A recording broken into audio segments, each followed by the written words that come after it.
Hello, this is David C. I appreciate you joining my Facebook Live. Hey, I've never done this before. It's pretty exciting stuff, and it's not practical. It's not even easy to find the time to have this event right now. I'm all over the place, right? Doing a lot of different things. Hindsight, you look at something and say, I shouldn't have scheduled that, but I think that's the point of everything I'm trying to tell you right now is that we're not taking enough time to simply hit the pause button and to do some planning, strategic planning in our lives. And I think we're leaving a lot of potential on the table. So how did this all come about? It's very simple. I have had the thought since I was 33, I wanted to write a book. I'm excited. I'm putting the finishing touches on that. But I've observed for a long time. I've observed folks through leadership positions I've had. I've observed people when I have led groups, when I have been a team member in groups. And what I've noticed, especially in a men's group I run, is that when you ask people to do some type of goal planning, they really get into it.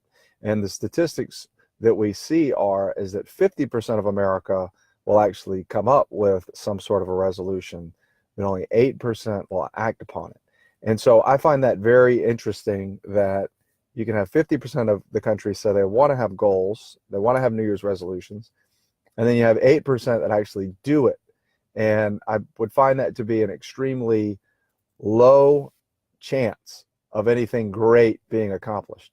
And so this is not a judgment by any stretch of the imagination, but it is something that I want to share with you that I think is very simple, because what we find out there is that the comparison model is a broken model. And comparing yourselves to the success of other people is never really going to take you to the place of true fulfillment. Because, see, I believe everybody has been put on this planet for a unique purpose. And the hope is that you will find that purpose, that you will maximize your full potential on so many levels of your life. But the sad reality is that we constantly are blaming busy for taking the time to do some strategic planning in our lives. And so I want you to hit the pause button. And I have given you a resource in the event. And if you, for some reason, were not able to see the JPEG and use it, and if it's not functional for you, I can absolutely send you the PDF on it. Just pop your email in the comments here. The thing that I want you to know is that I have a printed copy here. It's one page. I feel like if you can't get something accomplished on one page, and the reason I know this is when we did this exercise with folks in the men's group, you find people that would say, they take the page, and they don't ever do anything with it. And then you'd see other guys that would go crazy with it, and they'd write like 10 pages. And then they'd spend a process of time refining it down, refining it down, refining it down. And so I feel like if you can't actually boil it down to one page, then you can't really act upon it. So this one page document, and if you don't have it in front of you, I want you just to think about it and follow me through it, because this is really an activity for you. And I call it my hustle forever way of life. The hustle way of life for me, a lot of people comment on it. It's not really just my marketing system for real estate. It is my way of life, and it's grounded in faith, family, fitness, business / community. And it's important, and I'll explain to you why business / community are in the same bucket. The first one for me, faith, and this is a starter sheet. I call it the hustle forever way of life, but I've left a blank for you. I don't care what you call it, but I think it's important that you can reference it as something. I think it's important that you reference it as your own way of life. Now, if you can't come up with your own way of life, it's not going to hurt my feelings. Call it the hustle forever way of life, because I think that's a pretty cool thing, and it gets a lot of great reaction from people. And I have also put a place for you to put your 2019 theme. For example, my theme is going to be belief building. And it's not just belief building in my faith, because I feel like I'm on the right track there, but I'm going to build belief in some of the things and some of the goals that maybe I think I can accomplish, but I still have that question of a doubt in the back of my mind, like maybe I really don't deserve it, or maybe I really can't attain it, or maybe I can't take a passion and turn it into something that could feed my family and could actually become a full-time thing. So I think it's really important that you come up with a theme. So for now, if you don't have a theme, you can just put in parentheses belief, and that's my theme. And you're welcome to use my theme until you come up with your own. And then it walks you through the categories. And then at the end of the page, it has a place for you to put your own definition for success. And it is okay for everybody to have a different definition of success, because you might have some people that maybe they have more money than you, or maybe they have a better family than you in your mind, or maybe they are healthier than you, or maybe they are more involved in the community. Listen, everybody has different strengths and everybody has different weaknesses. And so the purpose is for you to define success and then forget about everybody else's definition or putting unfair beliefs on yourself, and to really discern your time, your talent, your treasure, so that you can come up with effective things. So I'm going to walk you through the Faith Forever component of this. And if you have it in front of you, it'd be great for you just to capture some thoughts. My number one faith goal is I'd like to go to heaven. I think that's a pretty cool thing. And so what does that mean for me? What would I have to do to be able to attain heaven? Of course, I have knowledge that I have been given my entire life through reading the Bible, through studying, through listening to homilies, sermons, teachers. But at the same time, when I close my eyes for the last time, what will that be? And so for me, I have come up with a simple system that gets me grounded every day. So I believe my day needs to start with prayer. I believe it needs to start with prayerful meditation. And I believe it needs to have even a daily process. So one thing I do after I have prayed my rosary daily is I actually end up anytime I can in a chapel. And it takes me 5, 7, 10 minutes a morning to do that. But it is a true 5 to 10 minutes of worship that grounds me for the entire day. Does that mean I'm going to have a perfect path that day? No, it doesn't. Does that mean that I'm not going to have challenges just like everybody else? No, that doesn't mean that either. But is it going to set my mind right spiritually so that I can make good decisions that are moral and ethical and right by what the God that I serve? Yes, it does. It increases my chances of success, and it's given me greater boldness. It's given me more intimacy with my Creator, and it's allowed me to hear things clearly, visions of maybe even to have this call for you, which seems a little unorthodox, seems a little impractical, but you guys evidently showed up. So that's something that I think that when I take a risk for my faith, I always find that it's honored there. So I want you to spend some time trying to come up with a faith component in some level. It can't just be, I'm going to go to church, right? Because that is something that may not take you to where you want to go. So what I would say is spend time coming up with a faith discipline and the activity behind it. Family Forever, it seems like it's self-explanatory, but it's really not. See, I have the belief that people grow up and they might be raised in homes that are not wonderful examples of what their current family looks like and what their future generation might look like. And I believe you have the choice and the ability to choose what the legacy of your family will be. Whether you are a single mom, whether you are a happily married couple, whether you have children or you're on your way to have children, whether you are where you were raised in a place that you had poor examples of parents. You have the ability to do whatever you need to do to set forth what your family should look like, but you have to take the time to have a vision of what that perfect situation will look like. And it doesn't matter what other people's family look like. So I have a really good friend named Dan Mortar. He is a big old construction worker, and he builds hospitals all around the country. And he told me something about 5 years ago. Actually, you know what? I take that back. It was longer than that. But he told me, I invest my life for the people that will cry at my funeral. Just stew on that for a minute, because that's a very impactful statement. If you were to build out your family goals based on that statement, I think you would have a much better clarity on what that would look like. So if you're missing events for your spouse, if you're missing events for your children, there's a balance. There's a balance, but at the same time, are you building the root system that will last into the next generation? Because there is no greater responsibility for you if you are a parent than to impart the next generation of wonderful living for your family. It's not easy. I'll be the first one to tell you. It's got challenges. It is not a walk in the park, but you must come up with a family goal of what the vision of your family looks like. And then you have to build a culture around it. And that's hard, but you can do it. Moving on, fitness forever is your body's a temple. And I think that when whatever system of health that you use, whether you are a vegetarian, whether you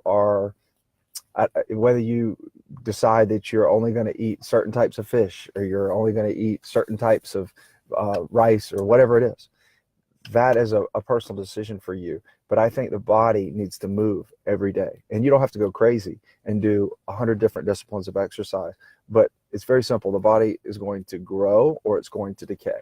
And I think that mental clarity, stress release, I was told very early in my life that I had an intense amount of energy, and that if I didn't move on a daily basis, it was going to somewhat turn into anxiety, right? So I don't know if anybody has ever dealt with that type of situation. You just got to move. You just got to get things out of your body, that energy. And that's the point I want to make, is that you owe that to yourself, and you should not feel guilty to exercise. And the problem is that if you don't like exercise, you should commit to 100 days of moving, because the mind will build a new pattern in 3 cycles of 21 days. But really, I say commit to 100 days of movement. You don't have to go crazy. Okay, I've helped people just giving them little simple exercises just for moving your body daily. It might be 10 push-ups. It might be a walk around your neighborhood. But I feel that you have to have a daily system for moving. And you can have different types of disciplines of exercise. I like to cycle. I love that. I had the time of my life today getting fitted for a new road bike that I hope Santa Claus brings. But I think it's very exciting that is a big part that gets me motivated. That's where I keep my competitive spirit going. If you played sports and you've fallen out of sports, or you've aged out of sports, it's okay to find something new and to find something different. The other thing I'd say about that is I believe that as we age, and if we want to stand upright, we've got to work on 2 key things. One, we've got to work on a little bit of strength training, and it doesn't have to be crazy. But then you also need to work on flexibility. I think it's very important. You can avoid a lot of injuries to work on your posture, hold yourself high. So whether it's your diet, and I can be happy to talk to you, point you in the right direction. I know nutritionists, I know physical therapists, I know internal medicine doctors, I know all types of resources.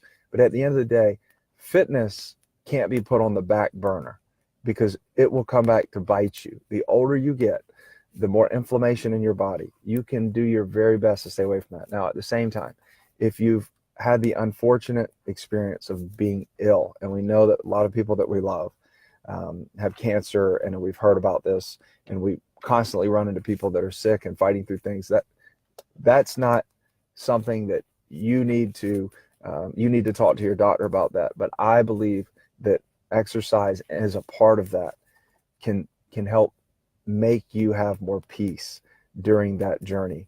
And absolutely, I've seen the movement of people through sickness help them get better and have better clarity on the other side of that.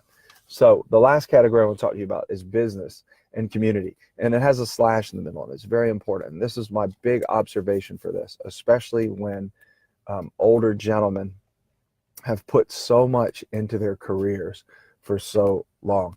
And then they've said, I'll give back when I get there to retirement. Well, if they never fully define how they contributed as younger people, and I think this applies to both men and women, then they don't really feel a sense of purpose exactly when they get to retirement. And so this slash represents, really, we put a lot of drive into our careers. I mean, a lot of ambition into our careers, but to give back along the way, every step of the way, will help you end up in a place that you're a constant contributor, a constant person of service. And there's so many blessings that can come back to you that in your active business career, but more so about the slash, or what I like to call the crossover, when you go from working to retirement. And I hope that everybody has that experience, or at least that choice, right? Is that you can become a contributor now. Okay. You shouldn't give back later, because I think you're missing the chance to really feel blessings now. And so I would encourage you to give along the way. You can give inside of your jobs. You can find a million ways to give, but the service of other people is going to bless you more than anything that you can imagine, over any monetary gain that you can even think exists.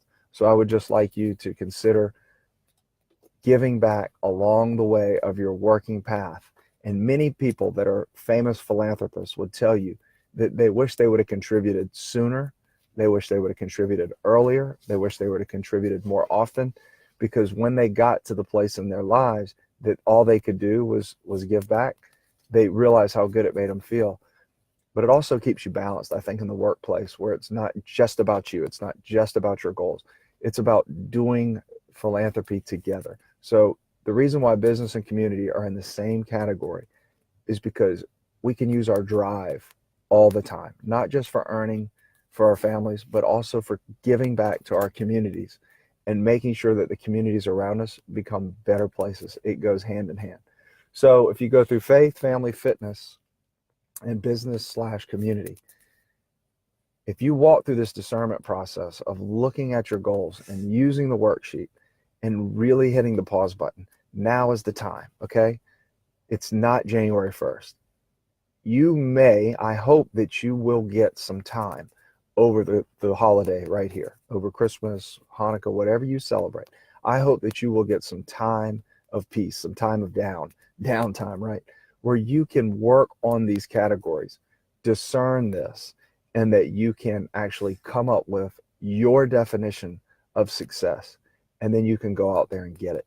That you would not compare yourself to other people's definitions of success, but that you would build out your own definition of success based on your unique gifts, your time, your talent, your treasure, the things that people have affirmed in you, the people that have told you that, oh, you should do this, you have a gift. Spend time trying that. I've done a lot of things in my career. I've done a lot of things in my life. I've had some things that have failed, and I've had some things that have worked well.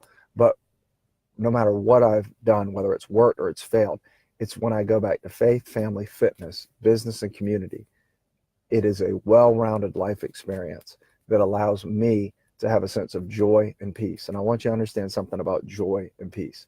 They're commonly misunderstood words that you might not understand what joy and peace is right now in your life. But if you've ever experienced the feeling of joy, when you have felt 100% satisfied, that might be, it could have been your wedding day. It could have been you got a clean report of health from the doctor. You dodged a bullet with your health. You had a great workout. But that sense of balance and joy and peace, you can't always balance out all the different areas of your life. And sometimes some things are clicking and some things are not. But when you work in a well-balanced way of thinking, and this is my process that I'm sharing with you, and it can become your process or it doesn't have to become your process, but it's a one-sheet helper that can really help you set your eyes on what your definition of success to reach your maximum potential. And that's just to have a sense of peace, not for anybody to sell you anything, not for anybody to tell you, hey, join this, join that. This is so you can look yourself in the mirror and build a legacy for your future, for your family, grounded in faith, family, fitness, business, and community. And that's the Hustle Forever way of life. And if you don't see the sheet, I'll be happy to post it in here for you. Call me if you have any questions. Hit me on Facebook. I appreciate you taking the time to listen to this. This is something I feel very dedicated to, and it's something that has worked well for me for many, many years. and I just feel like I had to share it with you. So I want you to have a great time thinking of this, but please hit the pause button for yourself. You deserve it. And faith, family, fitness, business, and community, I think it's a small step in the right direction for you to finally understand what joy and peace and reaching all your goals can look like. It's David Seay, Hustle Forever. Take care.